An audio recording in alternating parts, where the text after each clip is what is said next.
a mass m is suspended from the two coupled springs connected in a series, the force constant for the springs k1 and k2, the time period of suspended the mass will be। ठीक है, basic सी बात है, ये भी फॉर्मूले पे based on direct question पूछ लिया।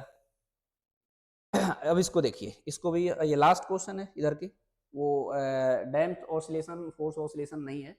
ये कह रहा था मास m suspended from the two couples spring connected in series. मतलब कहने का मतलब क्या है कि आप ऐसे बनाना चाहें, वर्टिकल बनाना चाहें, ठीक है, ये स्प्रिंग जो है ना एक ही से कनेक्टेड है, ये k1 है, ये k2 है, कहने का मतलब ये मास m है, ये सीरीज में कह रहा है।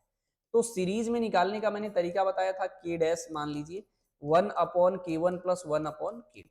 तो मैंने इसे निकाला तो एलसीएम कितना लिया था जी, k1 k2, यहाँ पर आया था k1 प्लस k2 आया था, ये अपना k डैश आया। अच्छा, ये घर पे जब दो का प्रैक्टिस करके जाएंगे तो हाँ भैया इतना मेहनत ना करना, आपको रटा होना चाहिए कि जिससे दो ही है तो k डैश की value k1 k2 divided by क्या होता है, k1 प्लस k2। ये कॉन्सेप्ट हमने रेजिस्टेंस में, कैपेसिटेंस में जहां जहां यूज हो रहा था वहां बताए थे, जब दो ही का आए तो एटलीस्ट लर्न होना चाहिए, है ना। टी का वैल्यू कितना होता है जी, 2 pi under root m divided by K dash. K dash के जगह आपको ये रखना है तो रख दीजिए, ये हो जाएगा 2 pi under root m divided by, ये कितना हो जाएगा k1 k2 upon k1 plus k2।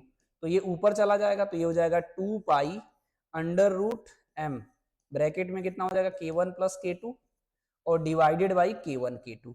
तो हो गया सॉल्व, टाइम पीरियड का फॉर्मूला आ गया। बस इतने से तो काम कह रहा करने के लिए। तो इसका कौन सा ऑप्शन करेक्ट है जी, डी ऑप्शन करेक्ट है। क्लियर है।